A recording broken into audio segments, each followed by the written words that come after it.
দেখি লাবণে দেখে কী করছে দেখো। মোচা কাটছো নাকি? হ্যাঁ, সালা মোচা, আর দারুণ দারুণ। সকালের মোচা কি জন্য কী দিয়ে করবো আমার মোচা? চিংড়ি মাছ দিয়ে করব।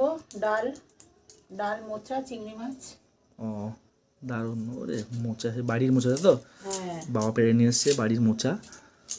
মোচা ডাল আর চিংড়ি মাছ দিয়ে একদম ফাটাফাটি হবে সেই রেসিপি। লাবণী কাটছে দেখো। মোচা দেখো কত বড় বড় মোচা, একদম এই দেখো জমে যাবে। মোচার সাইজটা দেখো। দারুণ দারুণ, বাড়ির মোচা আমাদের। ওইটা দেখো, ওইটাও। এই একটা। হ্যাঁ, দারুণ মোচা, বাড়ির একদম টাটকা মোচা কাটছে এখন লাবণী। আর চিংড়ি মাছ দিয়ে একদম জমে যাবে। চিংড়ি মাছ ডাল দিয়ে হবে, মুগ ডাল। আর এ দেখো চিংড়ি মাছ। ও, এটা চিংড়ি মাছ এখানে ভেজে রেখেছো? হ্যাঁ, ও দারুণ দারুণ। চিংড়ি মাছ দিয়ে একদম ফাটাফাটি জমে যাবে মোচা রেসিপি। মুগ ডাল দিয়ে দেখো।